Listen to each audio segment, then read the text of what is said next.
If you were to ask a keyboard enthusiast, recommend me a budget 60% keyboard, the go-to answer is the GK61 or GH60. Now, you could pick up a bare bones kit for around $40 on AliExpress, without keycaps or switches, giving you plenty of options to choose from. This is my brother's GK61, or rather Matrix Gaming keyboard. This is the Matrix Gaming Elite Series 60% keyboard, a mouthful of a name, which costs $115? It's the same board, but almost 4 times its OEM price. Unfortunately, this is a common practice within the boutique gaming brand space. I'm looking at you, PewDiePie keyboard. I'll admit, this is my first attempt at modding a keyboard back when I first started in this hobby, and I feel like I didn't do too bad a job.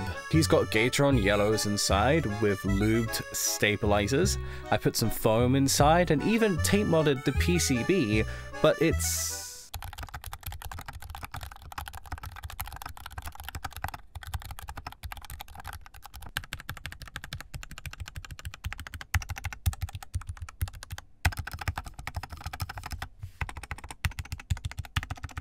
You may be wondering, why does it sound like this? Despite being a modded keyboard? Well, a big part of it has to do with the way that the switches sit on the PCB, as well as the type of keycaps that we're using here. We've run into this phenomenon called north-facing interference. The PCB on this keyboard has the switches oriented in a way that the LEDs are facing up or north-facing, which happens to interfere with cherry profile keycaps. What are those, you ask? Cherry profile keycaps are one of the most commonly available keycap sets that you can get on the market. They were originally designed so that the switches were south-facing, or the LEDs positioned on the bottom. When you have the LEDs at the top, the keycaps hit the top of the housing of the switch, due to there not being enough clearance between the bottom part of the keycap and the solid part of the switch.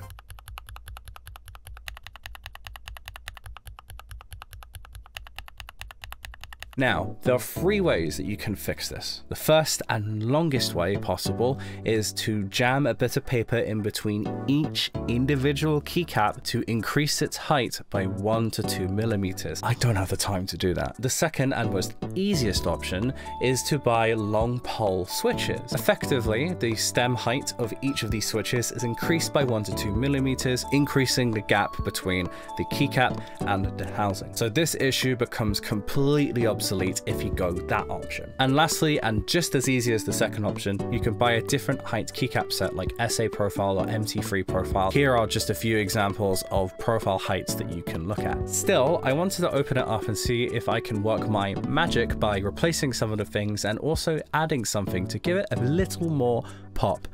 With PE foam. Yes, I'm talking about PE foam. I know this is old hat by now, but it really does elevate the sound that you get from budget keyboards significantly. I ended up changing the stock stabilizers with Cherry OEM stabilizers that I got from my old Corsair Strafe RGB keyboard. Whilst lubing the stabilizers, I realized that the new wire for the spacebar was not the correct size, and I had to change it back to the stock wire. Lubing the stabilizers is probably one of the biggest pain points when it comes to modifying a keyboard. There are plenty of tutorials to show you how to do that on YouTube, but just so you know, it took me about 15 minutes to do all 5 stabilizers. I also decided to add a silicone sheet to the bottom of the case. Whilst this wasn't necessary as there was already packing foam on the bottom of the case, it was just something I happened to have and I might as well put it in there. On the PCB, I added PE foam switch pads to give a bit more of a poppy sound to the keyboard and decided to keep the tape mod. For switches, I actually decided to go with KTC Halo Halos because I wanted to improve the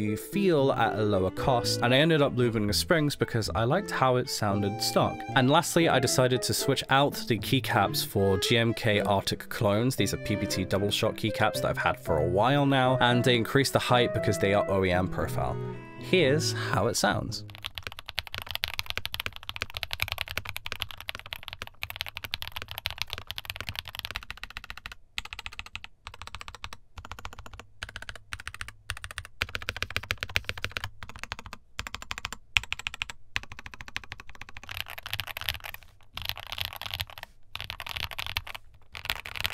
it's markedly better than when we first started. And the keycap height here had a huge role to play with how this keyboard sounds. If I had long pole linear switches, I definitely would have put them in instead and kept the original keycaps, but I had to work with what I got. Having done all of that, I am tempted to go even further, maybe add an O-ring mount or perhaps put a plate foam in here. Who knows? But it begs the question, how far is too far? For something that initially costs $40, why spend the time and money modifying it when he's expressed to me that he already bought an Apple Mac keyboard? Ugh. Because it's fun. This, after all, is a great and wallet damaging hobby that to me hasn't grown old yet, and I want to go further by making more videos like this, so do sound off in the comments right below that like button if you want to see more content like this, and don't forget to click subscribe for more keyboard content in the future. Have a fun one.